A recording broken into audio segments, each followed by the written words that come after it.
Hello and welcome to Mr. Randy's Wine and Spirits. I am Mr. Randy, and thankfully, it's time for another final pour episode, especially for this bottle. If you're new to the channel, hello, welcome, come on in. All my returning viewers, you know it's about to get down. This is about to go down. So today's final pour episode is going to be of the Henry McKenna single barrel bottled and bond, aged 10 years, 50% alcohol by volume, which is 100 proof because it is bottled and bond. Let's go ahead and get a cork pop. It's got a nice, shiny, glossy, organic cork. Boom. Oh boy, oh boy, oh boy, oh boy, oh boy. Let's just get it out of the way, shall we? I didn't like it. No, sir. I didn't like it. Not one bit. That's from a television show the kids should not have watched back in the 90s. No, sir. Don't like it. Not one bit. It was a talking horse. That's all the clues I'm going to give you for that one. So, yeah. Normally, Mr. Randy loves single barrels. He loves bottled and bond. He loves age stated. But the only age statement libations I care about are Scotch. That's it. Tequila doesn't have to be age stated, doesn't have to sit long. It just has to be good. Bourbons, on the other hand, it's very complicated. Why is it so complicated? But the problem is, when it is seriously complicated, it just works out well. Like, what is it? Like, there are so many bourbons out there I absolutely love and will buy again. Evan Williams, you know I'm looking at you. Let's get a look at the back here. Don't need most of that, but it is a Heaven Hill product. I think with this bottle they tried to do too many things all at once, and they came out with this crap. Sorry if you love this for some reason, some way, somehow. Good on you, buddy. You can have them. I will leave every other bottle of this on the shelf for you. You can have it. Mr. Randy does a 3-part series. Part 1 off the rip. Get it home, crack it open. Unfortunately, have my first pour, share my first impressions with you, and I'm sorry. I'm not a sadist at all. But part 2, full review time. We drink it down halfway. It took too long for this one to process this one. It took too long. It just rubbed me the wrong way. We'll get to that in a moment. Part 2, full review. Drink it down halfway, put the cork on it, put it back on the shelf, let it sit for a week and a half, 2 weeks. There's a schedule. This one exceeded the normal SOP. Find out as much as we can. We got a good amount. Came back, talked about it. I scored it, continued to drink it. Unfortunately, that's where it took a really long time to get to this final pour. Have this final pour compared to the first pour off the rip and everything in between. This one was serious labor, y'all. Serious. This is where I really appreciate my dedication to the process. Trust the process.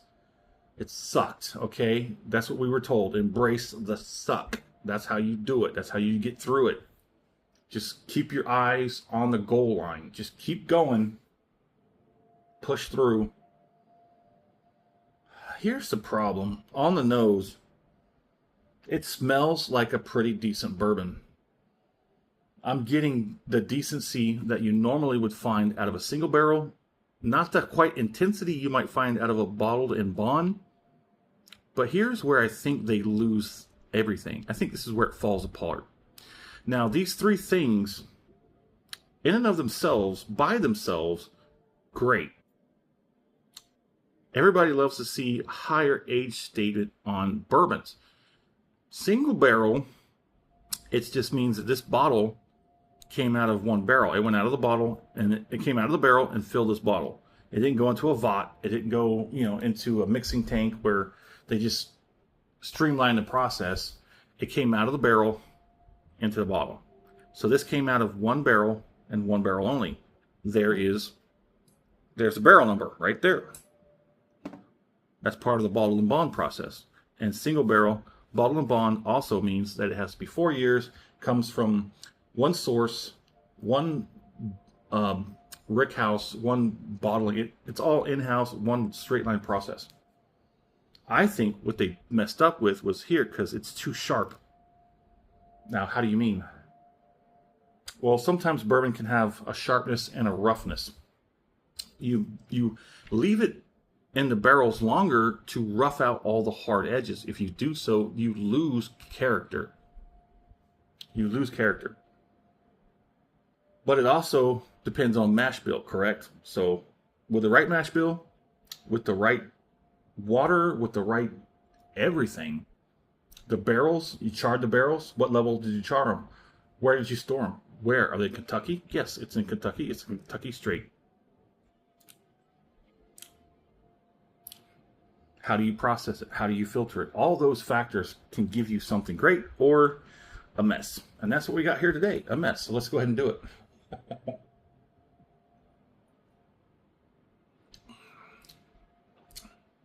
Here's the problem. Every time I go for this, the first pour, I usually might have a pour or two because I got to work at it. It's like a second job, a third job sometimes even. It's very oaky, also very dry. It's like diet cherry cola and cheap bubblegum, cheap artificially flavored bubblegum.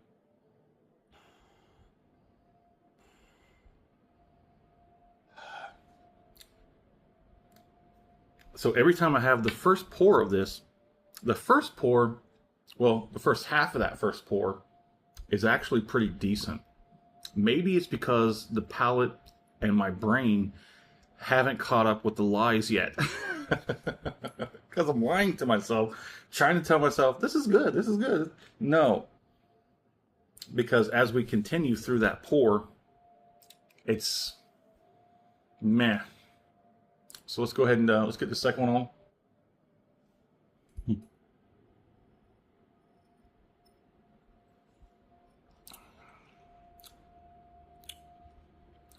It's got decent viscosity, transfers decently to the mouth. It's got a bit of oiliness up front. Then the dryness comes in. Then that aspartame, diet cherry cola, and cheap bubblegum, oak and spice. I mean, I absolutely understand that this is somebody's jam. They love this. Great. I will leave these bottles on the shelf for you. Absolutely. You can have all of them. But when it comes to bourbon, Mr. Randy just... that hallway is narrowing every single bottle that I have. And I'm at a point where I have to side shuffle down that hallway because there's just not a lot that's sparking the joy. Scotch, on the other hand, oh man, Scotch is like wide open. I will drink the lowest in Scotch and be like, that's okay. When it comes to bourbon, oh man, you got to be seriously accurate. Like me being a sharpshooter, you have to be seriously accurate. Do you think that's why most bourbon drinkers do not want to try a good Scotch? Because they get stolen away from bourbon? Things Mr. Randy thinks about sometimes. So this isn't horrible. I mean, so horrid. Well, considering how long it's taken me to process this, it is what it is. Let's go ahead and do the finish, shall we? But first of all, if you liked the video, go ahead and hit that thumbs up button. If you haven't subscribed to the channel as of yet, what are you waiting for? Go ahead and do that now. And make sure you get all this great content that's coming out. Go ahead. Let's do this finish.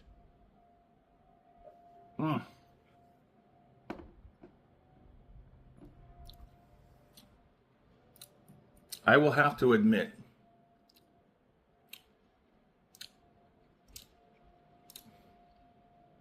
at first, as always, bourbons are kind of tight, compacted, off the rip. they loosen up, and the more you loosen up, the more you can pick things apart, and sometimes the more tolerable. The second half, more like the last third of this bottle, has been very loose, very, how should I say, muted. Again, I'm getting flat diet cherry cola, aspartame forward, cheap, sugar-free bubblegum. It is what it is, I guess. This was a recommendation from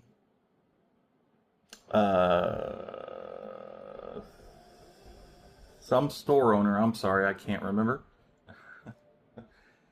I'm 9 out of 10 for the memory, okay? 9 out of 10. But that 1/10 comes back around eventually, so it's not all lost. But yes, this was a recommendation, and like I said earlier in the video, there are going to be people who absolutely love this. Great! You can have all of them. All of them. I will not steal a one from you. You can have them all. It was an experience. It was a learning experience, and I definitely learned I don't like this. Anywho, there it is. In the comment section, would love to know, what are you currently drinking? Hopefully it's not this, unless you absolutely love it. Then I'm all for it. But if you've had it and you, like me, you don't like it, let's talk about it. Tell me what you don't like about it. As always, thanks for stopping by here at Mr. Randy's Wine and Spirits. Meh, I don't know what to say. Just, oh, moving on.